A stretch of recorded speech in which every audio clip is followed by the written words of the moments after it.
devait atteindre à la fin de l'année 70%, on en est très loin. Et c'était prévisible d'ailleurs qu'on n'atteindrait pas les chiffres de 70% pour cette immunité collective qui nous permettrait d'être un peu à l'abri de cette épidémie. C'était prévisible, c'est-à-dire qu'on a démarré très tard la campagne de vaccination, même si officiellement ça a démarré le 21 janvier sur injonction du président. Il avait décidé qu'on commencerait le 29 alors qu'il n'y avait pas de vaccin et qu'on savait qu'il n'y allait pas avoir de vaccin avant quelques mois, vu la tension mondiale qu'il y avait sur les vaccins, les pays développés qui avaient pratiquement tout acheté sur les 5-6 premiers mois de l'année à 2021. On a commencé très tard, on a commencé par la fin du mois de mai, début juin. Oui, on a commencé à avoir effectivement des doses massives de vaccins arrivées et je pense que la véritable campagne massive de vaccination a démarré pratiquement le début du deuxième semestre et qu'il était impossible pratiquement en 6 mois de vacciner 70% de la population, c'est-à-dire une population de 20 à 25 millions d'Algériens. Donc ça c'était quelque chose qui était un peu attendu, ou même avec le début, avec l'afflux massif et même avec le démarrage de la production locale du vaccin chinois à Constantine, je pense que la vaccination est en train de marquer le pas. Il n'y a pas, à mon avis, je dirais, une véritable stratégie de vaccination massive. Je pense que la commission scientifique n'a pas une vision claire, elle a des objectifs, mais elle ne sait pas donner les outils pour concrétiser les objectifs. Quand on veut vacciner massivement, il faut faire une stratégie de façon à vacciner un maximum. C'est-à-dire qu'il y a des entreprises, il y a des populations,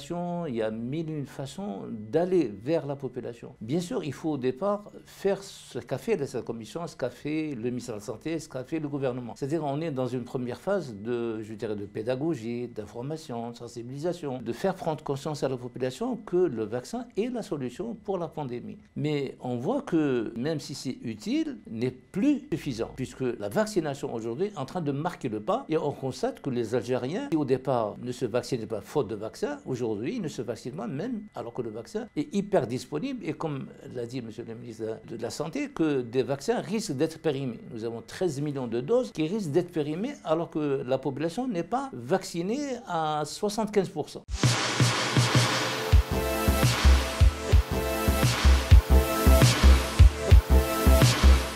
Certainement au pouvoir public, je dirais au gouvernement, au ministre de la Santé. Parce que si au départ on ne vaccinait pas parce que faute de vaccins, une fois qu'on a eu les vaccins, rien ne peut justifier qu'on ne puisse pas utiliser ces vaccins. Et pire encore, que ces vaccins soient périmés et ensuite jetés. Ce sont des sommes astronomiques maintenant en devises, parce que ce sont des vaccins qui ont été importés, ce sont des sommes d'argent incroyables, élevées. Donc il faut d'une façon ou d'une autre, au début par la pédagogie, par la sensibilisation, mais on est arrivé, je pense, aujourd'hui à la nécessité de prendre d'autres mesures, je dirais de contraintes, je dirais même de coercition pour que les gens soient vaccinés.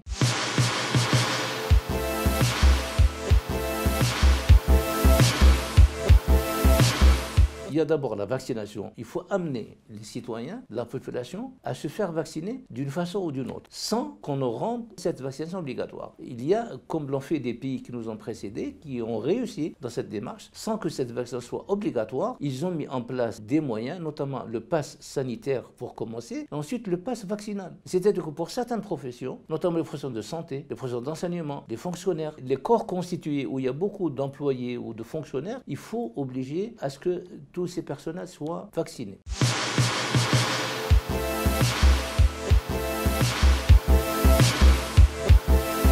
Ce n'est pas normal que les non-vaccinés prennent pratiquement en otage les populations vaccinées et, si vous voulez, d'abord les menacent dans leur contamination, puisque ce sont des gens qui peuvent contaminer les autres, et qui prennent en otage pratiquement la population en général, puisque si effectivement on assiste à une quatrième vague qui va être un peu importante comme l'a été la troisième, et je ne l'espère pas, en tout cas les chiffres d'aujourd'hui n'augurent pas, mais si effectivement on a une nouvelle vague, ça ne sera pas la faute de gens qui ont été vaccinés, mais ceux qui ne sont pas vaccinés, puisque si effectivement cette nouvelle vague comme on l'a connu, il y aura des conséquences sur l'ensemble de la population, sur les restrictions, sur l'activité économique, sur les relations sociales, sur les voyages, un tas de répercussions négatives sur la vie sociale, la vie économique, la vie professionnelle, je dirais dans l'ensemble, même de ceux qui ont été vaccinés, ceux qui ont joué le jeu de la vaccination.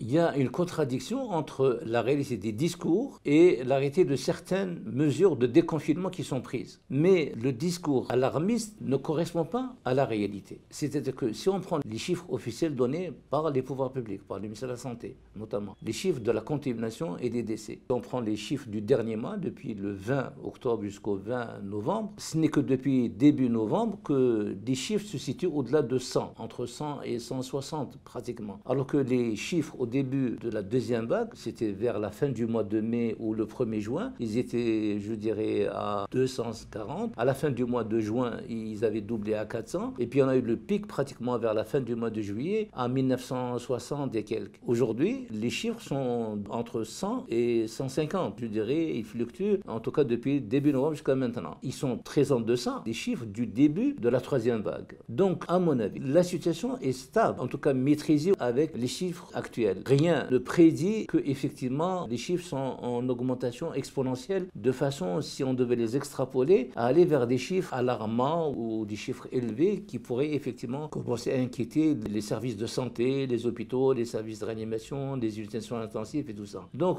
on est au jour d'aujourd'hui un discours alarmiste qui ne correspond pas à la réalité des chiffres. Il n'y a pas une corrélation entre le discours alarmiste des responsables du ministère de la Santé ou d'autres responsables qui font des déclarations officielles au nom de l'État et par rapport à la réalité. Et c'est pour cela qu'effectivement, il y a des mesures de déconfinement qui sont à la limite justifiées. Parce qu'on ne peut pas continuer à prendre en otage la vie économique, la vie sociale, la vie professionnelle à cause de gens qui ne sont pas vaccinés. Et même les chiffres au jour d'aujourd'hui ne justifient pas qu'on ne déconfine pas progressivement.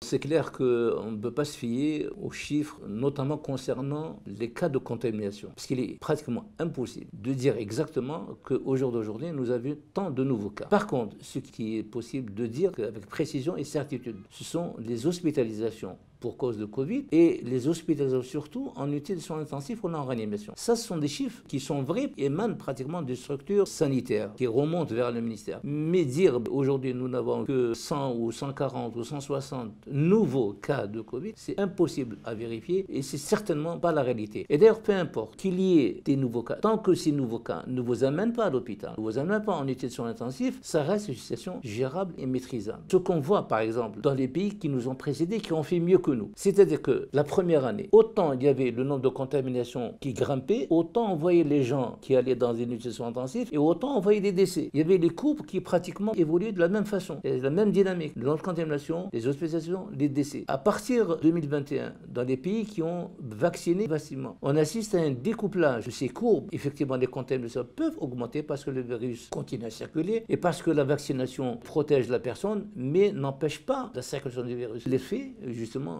de la vaccination qui fait que les gens, même s'ils sont contaminés, sont mieux protégés. Et quand on vaccine massivement, même si la vaccination n'empêche pas la transmission du virus, une vaccination massive va ralentir certainement la circulation du virus.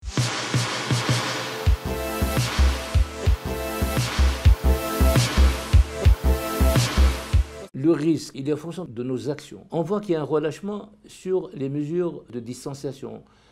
Sur le port du masque, sur les jauges, c'est-à-dire que maintenant les gens sont très nombreux dans des espaces clos, fermés, dans des salles de meeting. Si on ne remaîtrise pas les mesures barrage de distanciation, le port du masque, et si on ne vaccine pas, comme on devrait le faire, on peut assister. Parce que nous avons des outils pour enrayer cette pandémie. La vaccination, c'est la solution pratiquement, mais c'est également toutes les autres mesures qu'on a faites avant d'avoir le vaccin. L'année 2020 a été donc l'année pratiquement du virus. Et je dirais de la prise en charge symptomatique. Il n'y avait pas de vaccin, il n'y avait pas de traitement. On a fait face à cette pandémie par une prise en charge symptomatique. Avec 2021, on est dans une période, je dirais, non pas symptomatique, mais préventive, avec notamment l'arrivée de ces vaccins. Chez les progrès dans la recherche scientifique contre le Covid, 2022 sera l'année de la vaccination, mais également du traitement. Nous, on n'a pas encore utiliser les outils de la vaccination et ceux des mesures barrières. Parce qu'il faut continuer à persuader, à sensibiliser, à informer. Il faut toujours faire de la pédagogie. Mais je pense qu'il faut passer à une étape d'exiger passe vaccinal. Il faut exiger de certaines corporations, il faudrait qu'à court terme, dans les 3 mois,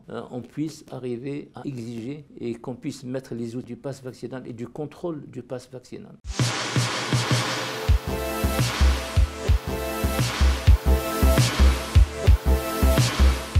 pense que c'est assez dissocié puisque ce sont deux maladies virales liées à deux virus différents qui circulent, pour le virus de la grippe qui circule bien en automne et en hiver, un peu plus. Mais je pense qu'on ne peut pas lier la non-vaccination de l'un avec l'aggravation des cas de Covid. Ce qui est recommandé maintenant, c'est de faire les deux vaccinations en même temps, de façon à être protégé contre la grippe qui peut être dans certaines situations, dans certains cas, grave, mortelle par la grippe. Donc la grippe, c'est une maladie, et puis le Covid, c'est une maladie, c'est le SARS-CoV-2, deux virus différents. Mais effectivement, c'est la saison, et il faut que les vaccins soient disponibles contre la grippe. Et il faut effectivement les gens d'un certain âge, les gens qui ont des pathologies chroniques, notamment pulmonaires, les asthmatiques, les bronchopneumatiques chroniques, doivent être vaccinés contre la grippe pour effectivement être protégés contre cette maladie.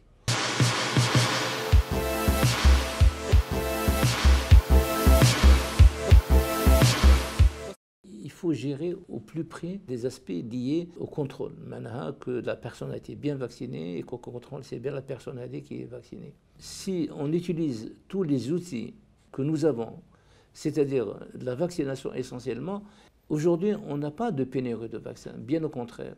On est dans une situation pratiquement de surplus. Il faut encore vacciner au maximum et surtout trouver des moyens de la contrainte à la vaccination.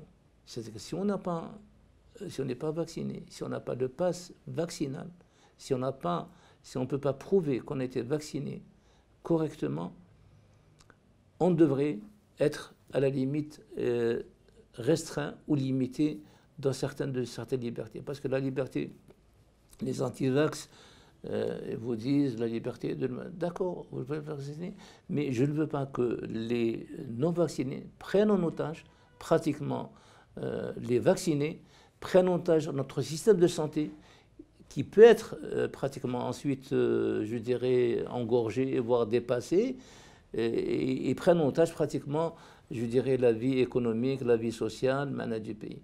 Donc, il est de la responsabilité des pouvoirs publics, il est de la responsabilité de l'État d'assurer la sécurité sanitaire de sa population.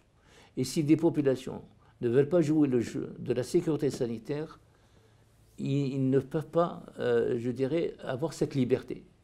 Cette liberté s'arrête à partir du moment où ils mettent en danger pratiquement le restant de la population. L'État doit assumer ses responsabilités en matière de responsabilité sur la sécurité sanitaire de ses populations. Sans que ça soit de la dictature, mais il faut qu'il y ait, après la pédagogie, après la sensibilisation, d'appliquer fermement les décisions prises.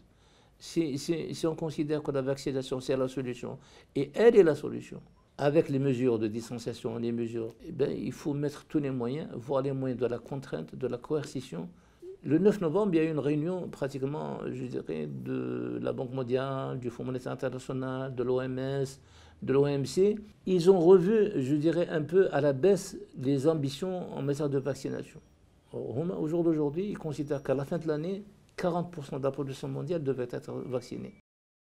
Et ils se sont donné de nouveaux délais pour, je dirais, la moitié de l'année, à 2022, pour arriver à 70%. C'est considérant pratiquement les retards, pratiquement, je dirais, mondiaux. Il n'y a pas que l'Algérie qui est en retard par rapport, même des pays européens, tels que l'Autriche, n'ont pas vacciné suffisamment, même l'Allemagne n'a pas fait par rapport à d'autres pays européens. 4 institutions internationales, la Banque mondiale, le Fonds monétaire international, l'OMC et l'OMS, disent qu'il faut vacciner 40% de la population d'ici à la fin de l'année et 70% premier semestre, à la fin du premier semestre 2022. Les nouveaux objectifs que devrait, je dirais, avoir l'Algérie.